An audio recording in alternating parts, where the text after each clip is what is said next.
Gloria a Dios, amados. Podemos tomar asiento. Realmente no sé cuántos han sido partícipes de esta semana de 6 días de clamor para 6 meses de victoria. Sí, todos los que hemos podido venir acá. Algunos han podido venir algunos días, otros los 6 días.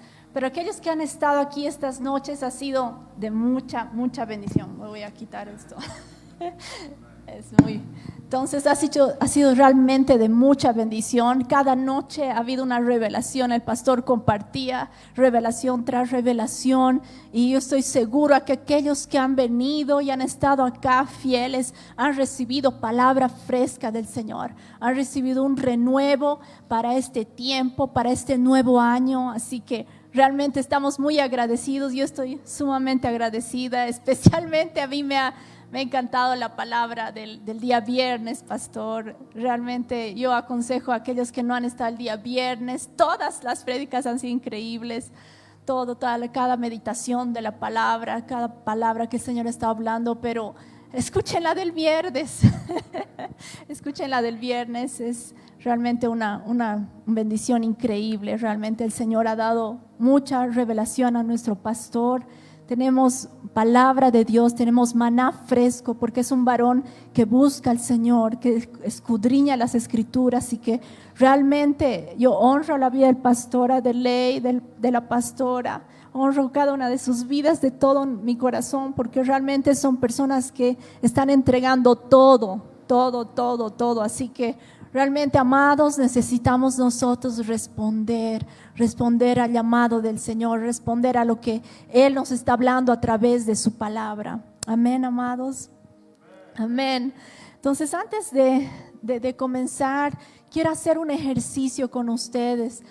Las Escrituras dicen que nosotros amemos al Señor de todo nuestro corazón, de toda nuestra mente, con todas nuestras fuerzas, dice, ¿se acuerdan? Eso está en el libro de Éxodo. Entonces el Señor es un mandamiento: y amarás al Señor tu Dios con todo tu corazón, con toda tu mente y con todas tus fuerzas. Y sabemos lo que es amar al Señor Jesús con todo nuestro corazón, y en medio de la adoración nos doblegamos. Pero en esta mañana quiero hacer una práctica con ustedes, el hecho de amar al Señor Jesús con nuestra mente. Son nuestros pensamientos, y quiero que cada uno de ustedes puedan ponerse de pie. Nos vamos a poner de pie y vamos a pensar en un atributo del Señor, Puede ser la soberanía del Señor, la misericordia, el amor del Señor. ¿Qué otro atributo más tiene el Señor? A ver, ayúdenme.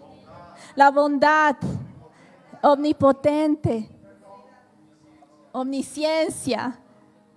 Entonces, cada uno de esos que ustedes han mencionado, atributos del Señor que a ustedes han pensado, quiero que vamos a hacer una oración, y va a ser variada tal vez en alguno de ustedes, pero vamos a hacer una oración que vamos a desglosar ese atributo en el cual nosotros hemos pensado. Si es bondad, entonces quiero que se acuerden todas las historias de la palabra en las cuales el Señor ha reflejado su bondad. Si es omnipresencia, omnisciencia, atributos del Señor, no sé, amor, quiero que piensen en un episodio de la palabra en el cual Dios ha mostrado su amor, y quiero que citemos, y no solamente de la Escritura, tanto de la Escritura como en sus propias vidas. Si ustedes han vivenciado alguna experiencia anterior, pasada, que ustedes han experimentado el amor, la misericordia del Señor, la bondad, la omnipresencia del Señor, yo no sé tantos atributos que hay.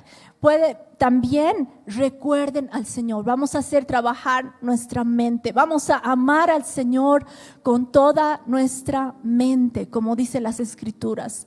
Amén. Entonces, a la cuenta de 3, con tus propias palabras, comienza a desglosar todos pensamientos que se te vengan a tu mente, las palabras que han sido depositadas en ti, y vamos a dar gracias al Señor. Vamos a adorar a Él por ese atributo que Él tiene, y Él es. Amén.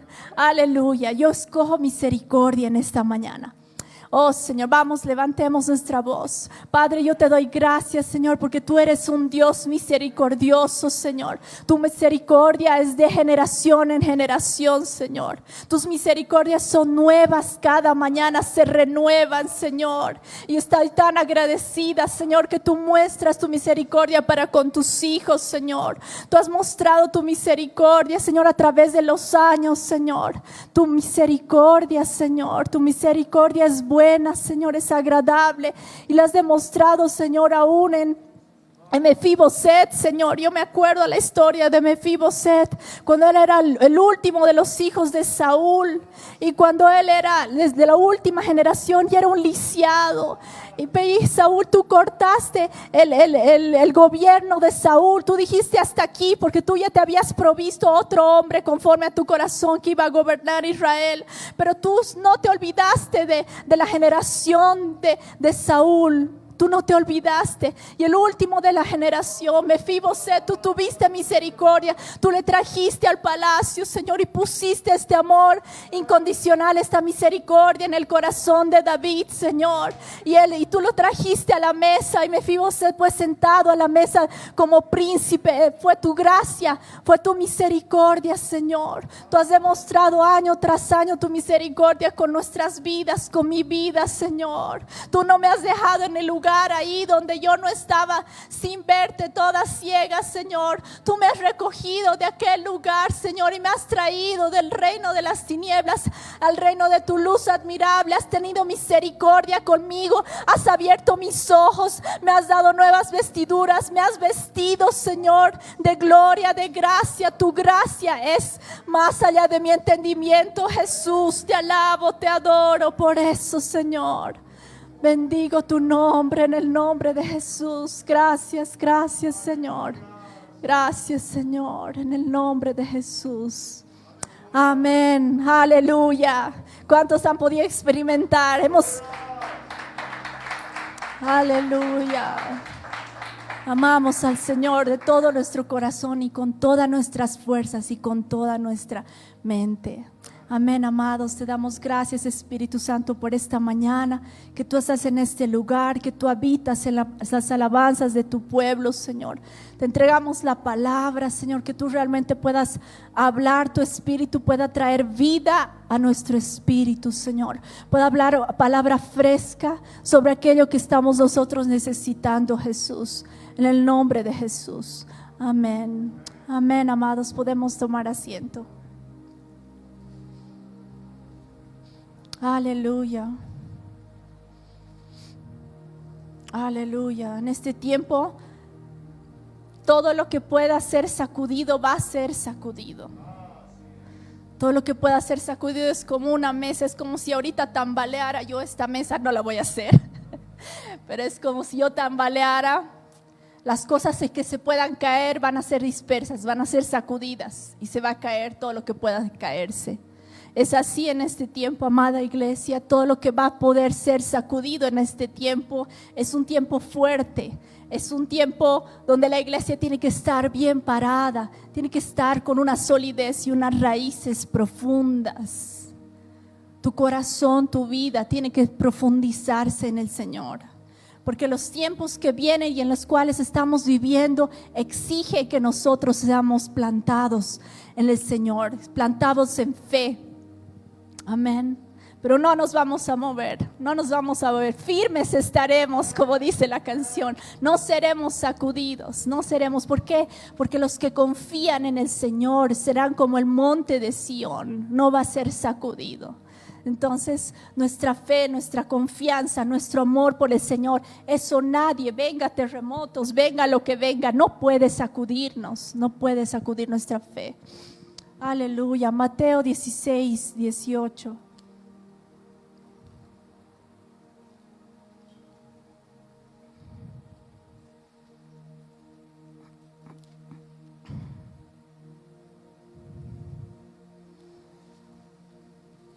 Es aquí Pedro. Ustedes conocen esta escritura.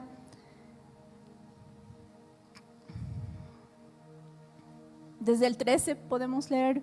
Viniendo Jesús a la región de Cesarea de Filipo, preguntó a sus discípulos diciendo: ¿quiénes dicen los hombres que es el Hijo del Hombre? Ellos dijeron, unos Juan el Bautista, otros Elías, otros Jeremías o alguno de los profetas. Y él les dijo, ¿y vosotros? ¿Quién dices que soy yo? Y respondiendo Simón Pedro, dijo, tú eres el Cristo, el Hijo del Dios viviente. Entonces le respondió Jesús, bienaventurado eres Simón, hijo de Jonás, porque no te le reveló carne ni sangre, sino mi Padre que está en los cielos. Y yo también te digo que tú eres Pedro, y sobre esta roca edificaré mi iglesia, y las puertas del Hades no prevalecerán contra ella. Jesús está aquí diciendo, ¿quién crees que eres? ¿No? Y Pedro le contesta, tú eres el Hijo de Dios. Tú eres el Hijo de Dios. Y sobre esta revelación Jesús le dice, realmente no ha sido carne ni sangre que te ha revelado, sino mi Padre que está en los cielos te ha dado esta revelación. Y yo te digo a ti, Pedro, que sobre esta roca edificaré mi iglesia. Tú eres Pedro. Así le agarró y le dijo, tú eres Pedro, que Pedro significa piedrita. Pero sobre esta roca edificaré mi iglesia. Ustedes saben que la Iglesia Católica ha interpretado a veces que sobre la cual la iglesia iba a estar fundamentada era sobre Pedro. Pero nosotros sabemos que la roca, la piedra angular, la roca grande, la roca firme, la peña es Jesucristo.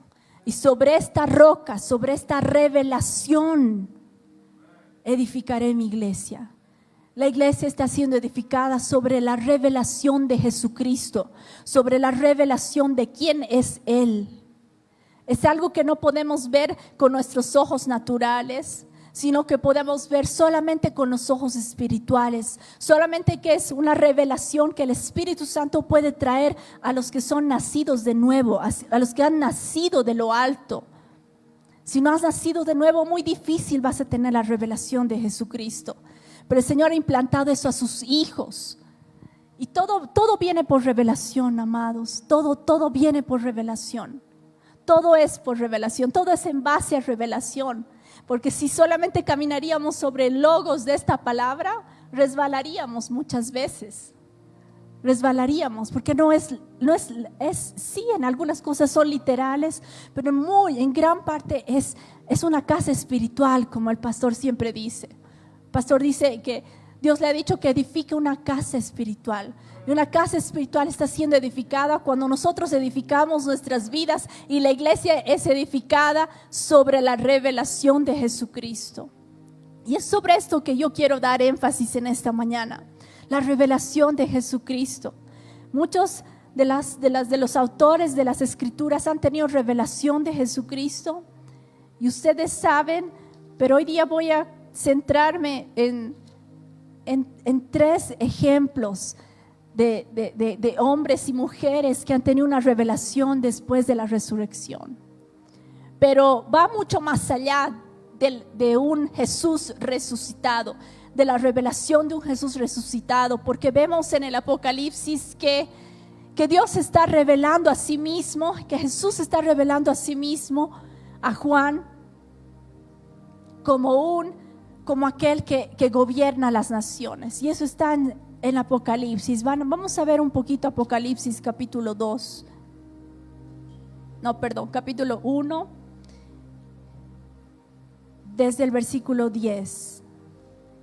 Dice, yo estaba en el Espíritu el día del Señor y oí detrás de mí una gran voz como de trompeta que decía, yo soy el Alfa y la Omega, el primero y el último. Escribe en un libro lo que ves y envíalo a las 7 iglesias que están en Asia, a Éfeso, a Esmirna, Pérgamo, Tiatira, Sardis, Filadelfia y Laodicea.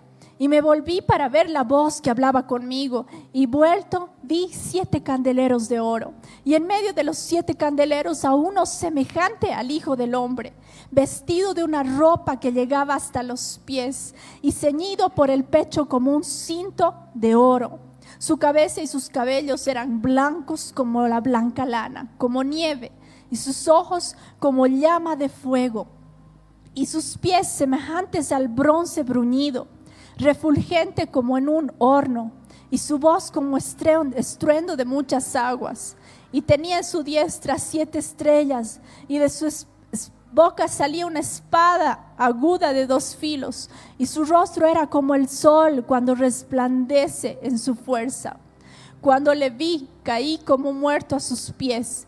Y él puso su diestra sobre mí, diciendo: no temas, yo soy el primero y el último, el que vivo. Y estuve muerto, mas he aquí que vivo por los siglos de los siglos. Amén. Y tengo las llaves de la muerte y del Hades. Y escribe estas cosas que has visto, y las que son, y las que han de ser después de estas. Y vamos a leer hasta ahí. Entonces Juan tuvo una revelación de Jesucristo. Pero un Jesucristo glorificado, un Jesucristo que ya está ahí como rey, rigiendo las naciones, y que solamente está esperando el tiempo para retornar a su segunda venida y hacerse visible en todo su esplendor. Pero Él ya está, y Juan está viendo esta majestad de Jesús, y dice Juan, cuando él lo ve a Jesús, él cae como muerto, y porque no puede aguantar, ¿no? Toda carne no puede aguantar la gloria del Hijo de Dios, la gloria del unigénito, la gloria de un rey glorificado. No puede aguantar.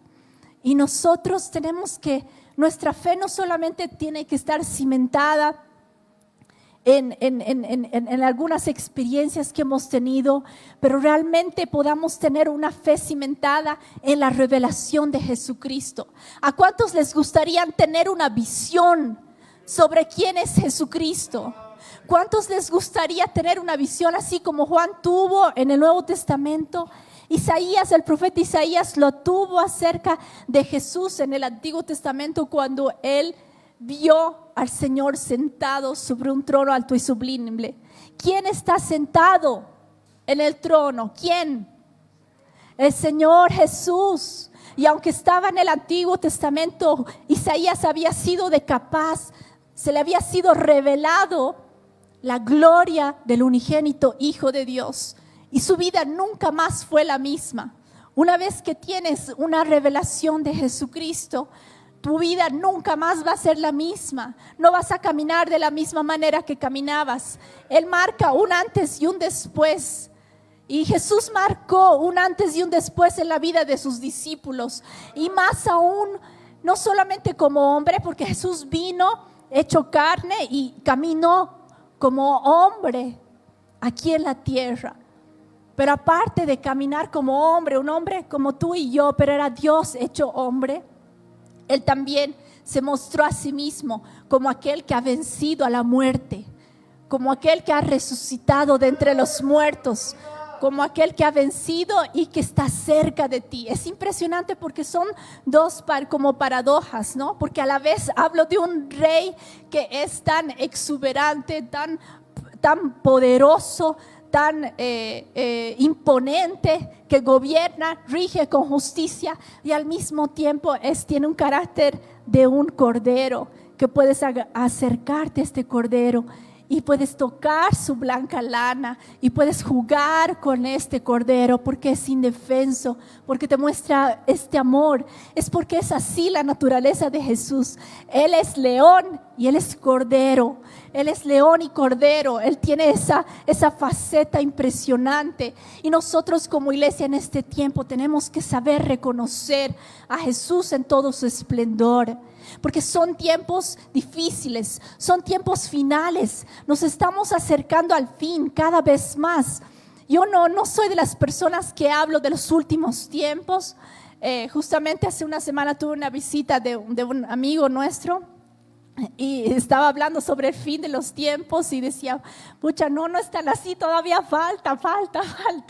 Yo decía, ¿no? Pero verdaderamente nos estamos acercando al fin de los tiempos. Los tiempos postreros van a va a hacer que nuestra fe muchas veces sea sacudida, pero la iglesia es donde más tiene que resplandecer la luz de Jesucristo, el resplandor de un Rey resucitado.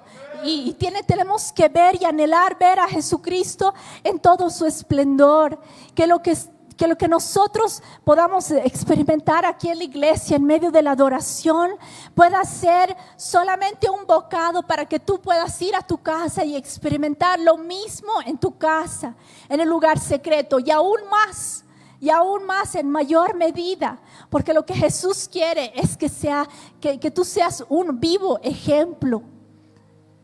Que tú seas un vivo ejemplo de cómo es Jesús caminando sobre la tierra. Jesús está ascendido a los cielos, pero Él está aquí en nosotros. Y Él es más real aquí en nosotros. Y cuando está en nosotros, es como si Jesús estuviera caminando aquí en la tierra. Es como si Jesús iría al trabajo. Es como si Jesús caminara por las calles y fuera a comprar comida al mercado. Imagínate. La gente tiene que ver a Jesús, que tú estés de tal forma consciente de que portas esta presencia de un Rey resucitado, porque has visto a Jesús, porque tu vida ha sido transformada. Entonces es eso, que no vea una iglesia débil, que realmente no sabe quién es. Soy un simple ser humano, soy un simple humano débil que solamente trabajo en mis quehaceres. No. Dios no nos ha llamado a eso. Y si estamos en esa posición, tenemos que doblar rodillas y tenemos que buscar al Señor para que nos transforme, para que no soltemos, así como Jacob dice, somos una generación que no vamos a soltar hasta ver la bendición. Y vamos a ser conmovidos en esto, vamos a ser conmovidos porque eso es salir de nuestra comodidad, eso es sacarnos de nuestra comodidad, porque la comodidad es vivir como un ciudadano cualquiera y no hacer nada nunca. No hacer nada nunca, solamente vivir como cualquier persona. Esa es una comodidad, pero no. El Señor quiere sacudirnos y sacarnos de esa comodidad, porque Él quiere resplandecer a través de su iglesia. Pero si su iglesia no está anhelando, no quiere bajar aquello que está disponible, porque ya está disponible. Si aquellos hombres ya tenían una visión acá, ya está disponible para su pueblo. Pero si nosotros no somos capaces de jalar aquello que está disponible, no va a suceder. No podemos tener esa comodidad, tenemos que ser capaces de jalar aquello que esté disponible, aquello que el Señor ha provisto para nosotros y para este tiempo. Y cuando tengamos esa actitud, amada iglesia, vamos a ver mucho más seguido los milagros. Hablamos tanto de que los milagros, de que la vida es sobrenatural, pero no hacemos nada para jalar aquello. No hacemos nada para jalar. No sé cuántos han leído de acá. Hay un libro muy famoso, es llamado El Hombre Celestial. Ahí está la hermana Hilda y algunos otros más. Y les animo a que podamos leer este libro, porque es la vida de un hombre. Él todavía vive, es una persona que vive, y él vive en Alemania. Es un hombre de la China, que él ha vivido en los años donde la China ha sido cerrada del evangelio como hasta ahora, pero aún más. Y él ha sufrido persecución, pero él aún en medio de la persecución ha buscado al Señor como nadie.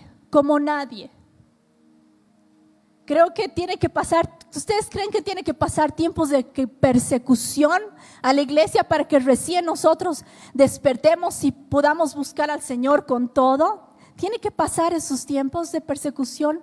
Yo no creo, no podemos esperar a eso. Pero este hombre vio la manifestación sobrenatural de Dios día tras día, como pan de cada día. Como si fuera la misma Biblia del Antiguo Testamento, que se veía cosas sobrenaturales. ¿Por qué? Porque él estaba constantemente hambriento de la presencia del Señor, estaba hambriento de su palabra. Él en una ocasión, al principio del libro, relata cómo él era un hombre pobre y oraba y deseaba por una Biblia. Allá en China ustedes saben que no es fácil conseguir una Biblia, que la gente tiene que llevar a ocultas una Biblia y hacer pasar las fronteras la Biblia, porque la Biblia no está permitida en esos lugares. Pero él había conocido al Señor y él estaba orando por tener una Biblia y no había forma. Pero la Biblia llegó a sus manos de una manera sobrenatural. El Señor le dijo, no me acuerdo muy bien el testimonio, pero él encontró, hubo como una carretilla, estaba pasando la carretilla y el Espíritu Santo le dijo a él, va a haber un hombre que te va a dar una encomienda y tú vas a recibir y no vas a saber qué es, pero vas a recibir y te vas a sorprender. Y entonces miren cómo, y así sucedió a sobrenatural, porque él anhelaba. Y saben qué es impresionante, porque este hombre después fue encarcelado y en la cárcel los policías no le permitían tener la Biblia en su mano. Entonces él, mientras tuvo su primera Biblia, fue sobrenatural como él tuvo su primera Biblia. O sea, imagínense, ocurrió lo sobrenatural porque él jaló. Él deseaba tanto leer las Escrituras, él deseaba tanto conocer a este Jesús, que jaló, y lo sobrenatural se encontró con él. Entonces imagina, lo sobrenatural solamente viene cuando tú jalas. Cuando hay alguien que quiere jalar, viene lo sobrenatural. Pero si tú estás ahí, Pancho, no va a pasar lo sobrenatural. Amados, tenemos que jalar.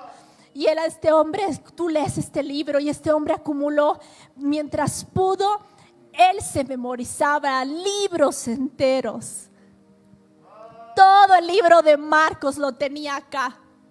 Y cuando le fue quitada las Escrituras en la cárcel, solo podía repetir todo el libro de Marcos. Todo el libro de Marcos, ni siquiera 1 o 2 versículos, todo un libro. Porque acumuló las Escrituras acá, en su corazón, porque apreció, porque quiso. Necesitamos una fresca revelación de Jesucristo que cambie nuestras vidas, que marque un antes y un después.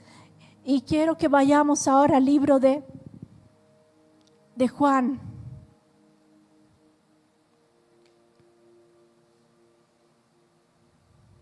Juan capítulo 20.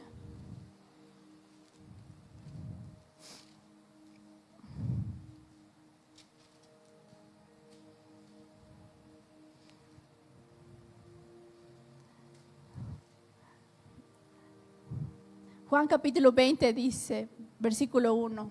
El primer día de la semana, María Magdalena fue de mañana, aun siendo aún oscuro, al sepulcro y vio quitada la piedra del sepulcro. Al tercer día en la mañana, era primer día de la semana. Ustedes que hemos estado leyendo las Escrituras desde Génesis capítulo 1, Génesis relata la creación. Creó Dios, ¿qué creó Dios el primer día?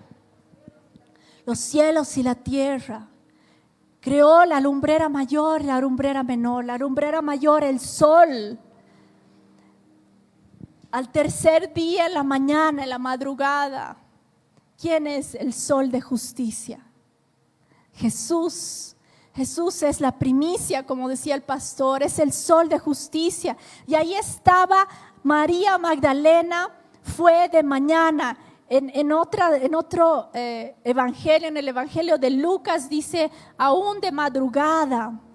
Aún de madrugada quiere decir aún oscuro. Aquí también dice oscuro, como el pastor decía, la madrugada es tipo 4:30 de la madrugada, cuando el sol está recién poniéndose. Y ustedes saben que día anterior o otros días anterior, Jesús había sido sepultado.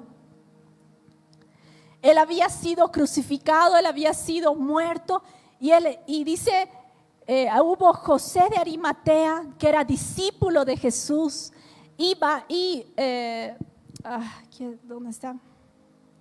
José de Arimatea y Nicodemo. ¿Se acuerdan de Nicodemo? Que Nicodemo vino de noche y a preguntar, Señor, ¿cómo puede un hombre nacer de nuevo? ¿Se acuerdan? Vino de noche porque era un principal, un príncipe de entre los fariseos y no querían ser descubiertos, no querían que le vean junto a Jesús. Pero él tenía hambre de este Jesús. Él escuchaba la fama de Jesús y él tenía hambre.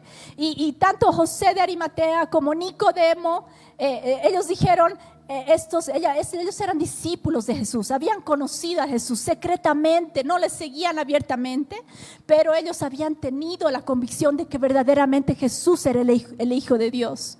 Y José de Arimatea y Nicodemo, ellos al ver a Jesús siendo crucificado, ellos bajaron el cuerpo. Dice Nicodemo trajo especies aromáticas para embalsamar el cuerpo. Y dice que José de Arimatea era un hombre muy rico. Era del África y tenía la propiedad de la tumba, ¿no? Entonces en ese momento agarraron y ellos dijeron, no, los judíos van a venir y los judíos están ahorita como locos porque ellos querían acabar con la vida de Jesús. Están como locos y van a disputar por el cuerpo de Cristo. Así que ahora mismo bajamos el cuerpo, lo embalsamamos y estaba José de Arimatea y lo pusieron en la tumba de José de Arimatea. Y cuando hubo pasado los días, al tercer día, que nosotros sabemos que Jesús se levantó de los muertos, dice, la tumba estaba vacía, la piedra estaba removida. De aquella tumba la piedra estaba removida. Jesús, el Rey, había salido de aquella tumba. Y la primera persona que fue y corrió fue María Magdalena. Si ustedes se acuerdan, María Magdalena es aquella persona de la cual había Jesús sacado 7 demonios. Ella había estado con 7 demonios, pero el Señor Jesús ahora, solamente porque no dice mucho sobre María Magdalena. Hay varias teorías, hay cosas que salen en National Geographic, teorías que no son verdad. No tenemos que creer esas teorías, pero tenemos que ir a las Escrituras y tenemos que pedir ayuda al Espíritu Santo para que nos dé revelación. No se habla mucho sobre el pasado o la forma de cómo fue esto, pero solamente si nosotros nos podemos imaginar, como el pastor estuvo hablando sobre aquellas personas que habían sido enfermas, también por causa de que había entrado espíritus malignos a aquella persona. Entonces, tan solamente viendo las Escrituras en otros ejemplos, nos podemos imaginar cómo estaba María Magdalena antes de conocer al Señor. Si Jesús había echado fuera 7 demonios, esta mujer, María Magdalena, tenía 7 demonios. 7 es número de plenitud. Entonces esta mujer estaba enferma, seguramente, imagínense, estaba muy enferma, seguramente tal vez mentalmente, y estaba poseída por demonios. Entonces su liberación fue trascendente, fue como de negro a blanco. Fue como que su cara en un momento cuando estaba enferma con esos 7 demonios estaba desfigurada. Yo no sé qué tipo de enfermedad habría tenido, no sabemos, no relata las Escrituras y yo tampoco voy a relatar, pero me puedo imaginar que si realmente tenía 7 es porque estaba en una grave situación. Y Jesús vino y la libertó y la sanó de esa enfermedad y la sacó de esa vida que María Magdalena estaba teniendo. Fue tan trascendente lo que hizo Jesús con esta mujer, que esta mujer nunca más fue la misma persona. Esta mujer, María Magdalena, siguió a Jesús con todo su corazón. Estaba tan agradecida que no la soltó.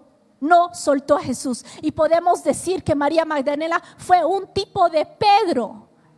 ¿No ve que Pedro a todo lado le seguía?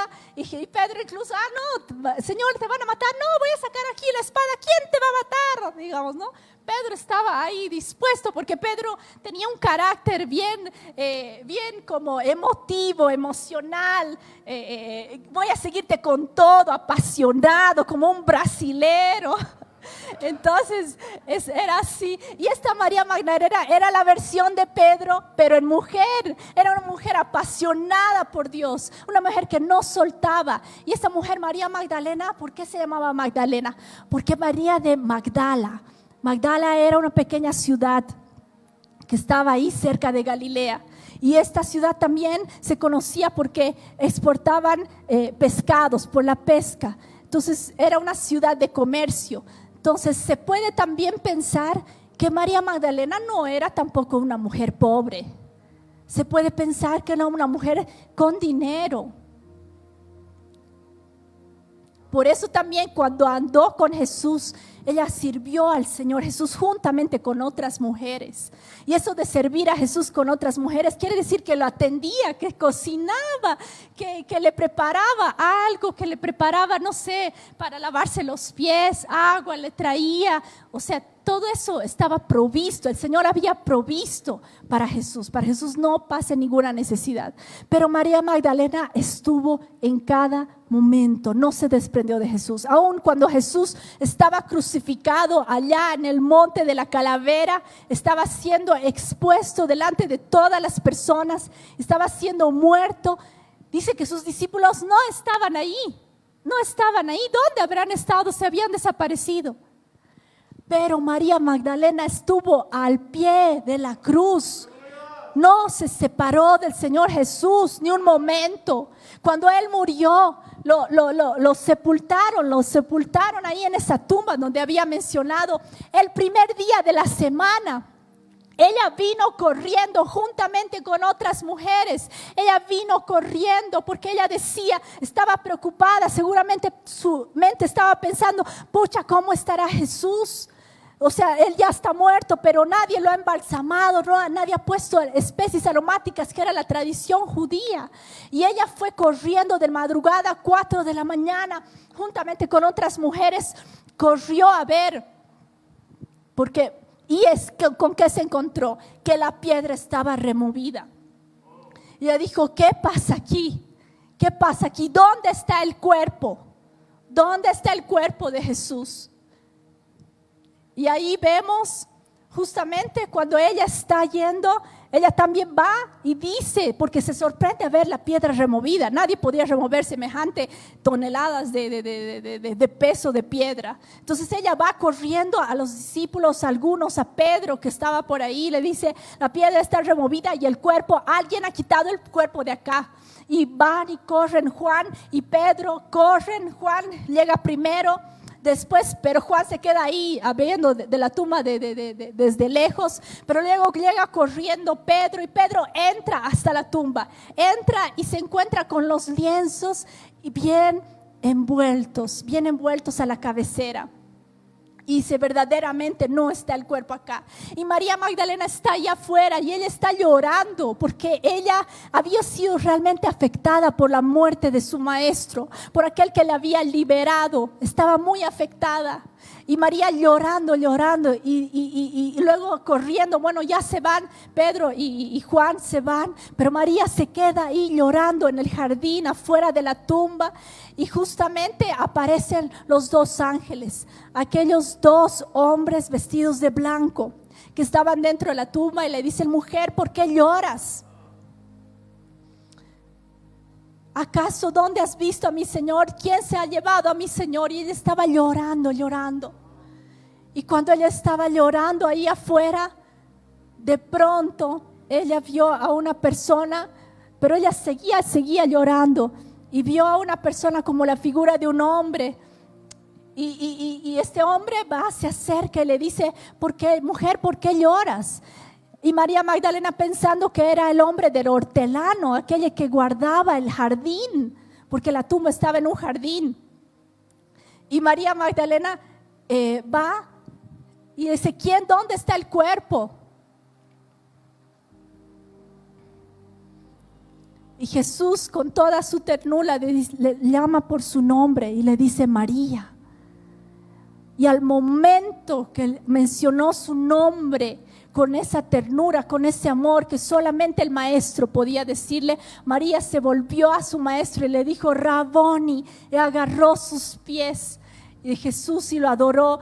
Y Jesús ahí le dijo, no, todavía no puedes tocarme, todavía no he ido a mi Padre. Un encuentro con Jesús y el Jesús resucitado. Y Jesús el Jesús resucitado se aparece a distintas personas, o sea, no es la única persona. Se aparece también a los dos hombres que iban camino a Emaús, a Cleofas y a su otro amigo, que estos dos hombres que habían sido mandados por los discípulos, porque los discípulos tomaron el ejemplo de Jesús de enviar de dos en dos, por parejas eran enviados, pero estos dos hombres que iban a camino a Emaús no estaban contentos. Ellos estaban con la noticia de que Jesús había muerto. Ellos estaban muy preocupados, porque ellos decían, no solo preocupados, pero ellos estaban decepcionados. Es como si ellos estuvieran caminando por el camino diciendo, pero ¿cómo es? Toda la gente nos ha contado que este Jesús era un verdadero hijo de Dios, y estaban diciéndoles unos a otros, pero ahora se ha muerto, se ha ido, nunca más lo vamos a ver. Realmente esto es una mentira que hemos vivido. Yo no sé si hemos creído realmente en Jesús. Esto es como una mentira. ¿Cuántos de nosotros alguna vez hemos pensado, Señor, esto de ser cristiano medio que no está dando resultado, medio que no veo los resultados, tú no intervienes, Jesús, ¿dónde está el Señor? A veces son momentos tan difíciles que algunas veces dices, ¿dónde está el Señor? Creo que esto me estoy rayando, esto de servir al Señor no está sirviendo.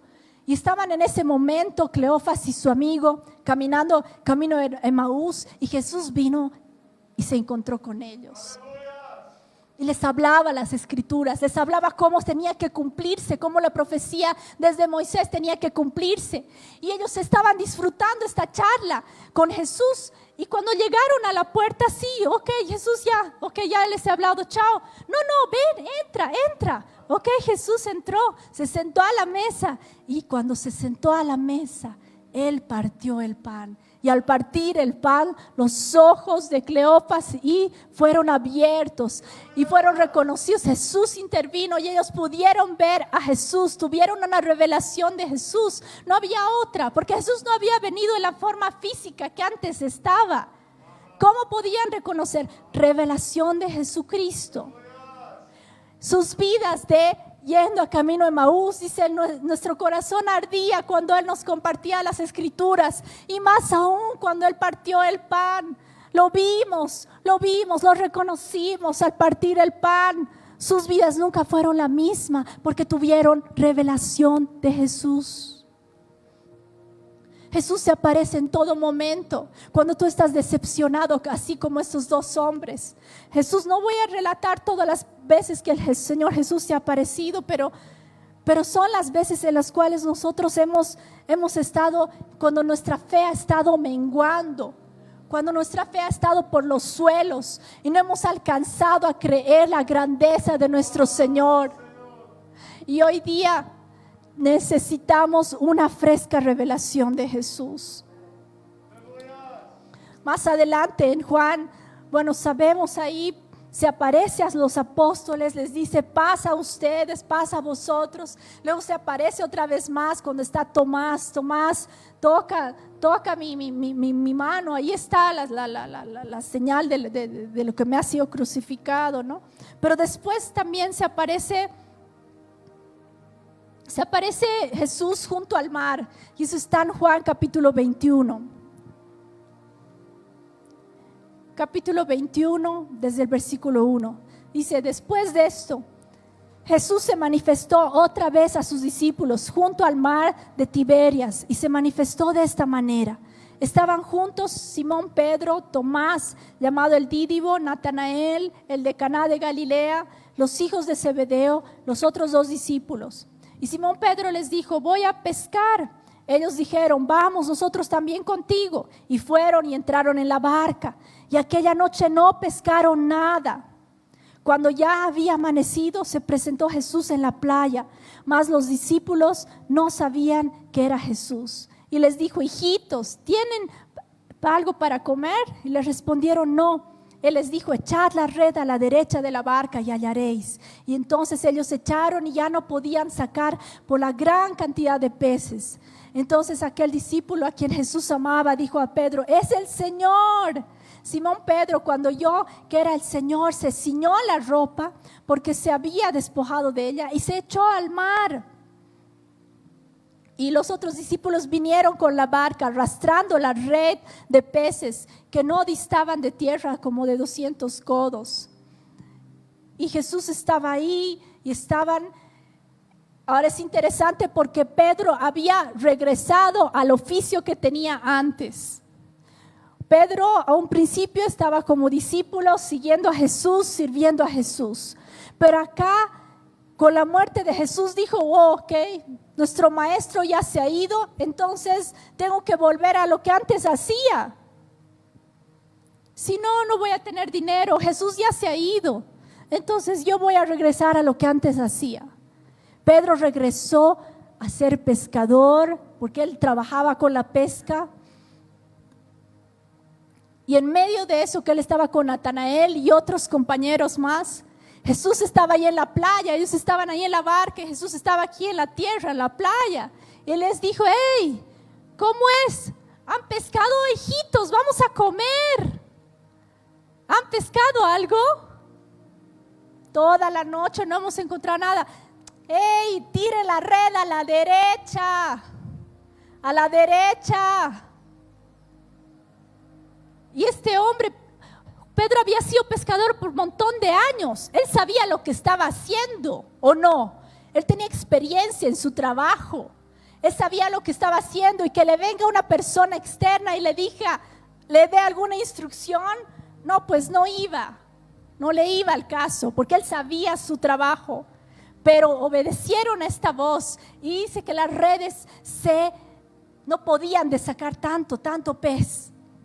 Y ahí es donde reconocieron, uno del que dice el discípulo que amaba a Jesús, es decir, Juan dijo, es el Señor, lo reconoció, porque había visto de nuevo un milagro. ¿Por qué? Porque habían sido peces, habían sido sacados en abundancia, solo por su palabra. Él dio la palabra y se manifestó lo sobrenatural. Y ahí es donde reconoció Juan, y Juan dijo, es el Señor.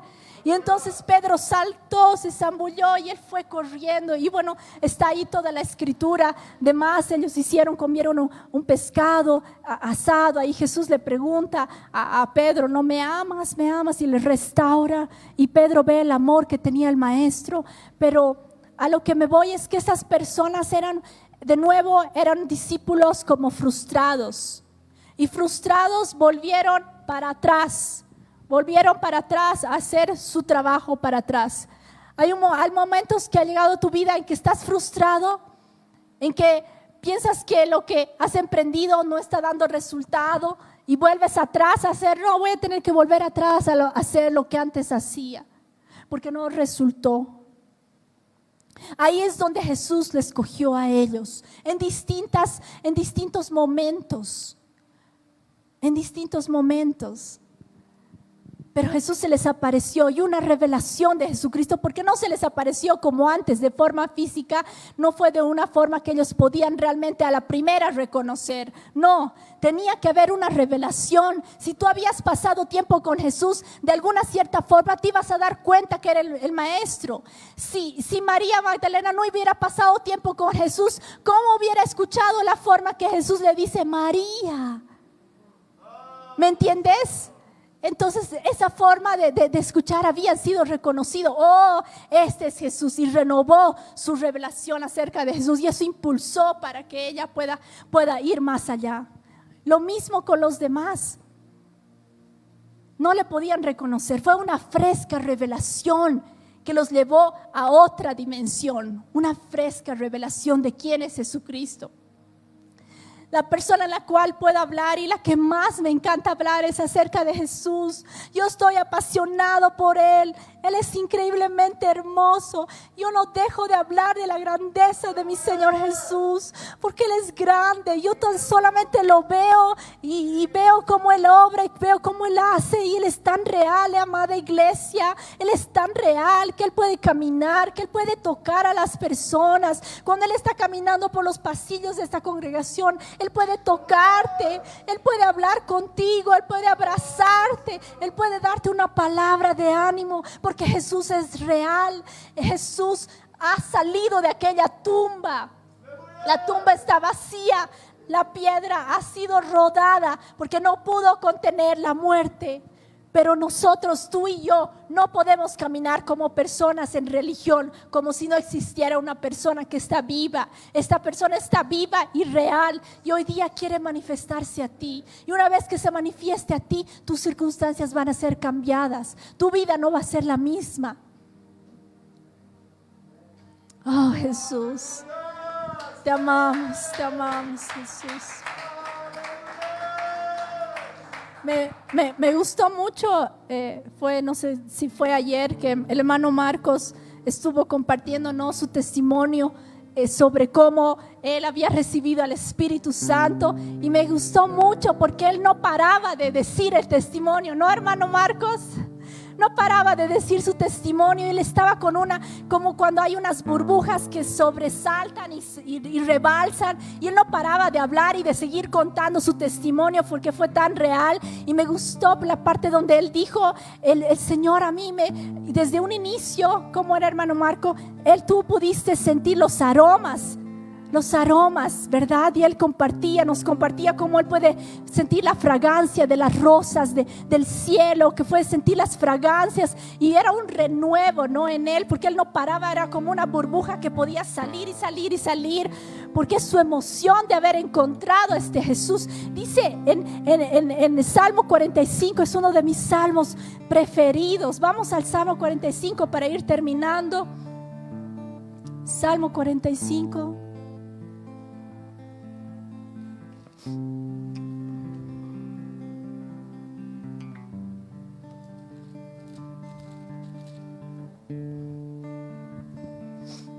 Versículo 2: eres el más hermoso de los hijos de los hombres, la gracia se derramó en tus labios, por tanto Dios te ha bendecido para siempre. Ciñe tu espada sobre el muslo, oh valiente, con tu gloria y tu majestad, en tu gloria sé prosperado. Cabalga sobre la palabra de verdad, de humildad, de justicia, y tu diestra te enseñará cosas terribles. Tus saetas con que caerán los pueblos debajo de ti penetrarán en el corazón de los enemigos del rey. Tu trono, oh Dios, es eterno y para siempre. Cetro de justicia es el cetro de tu reino. Has amado la justicia y aborrecido la maldad.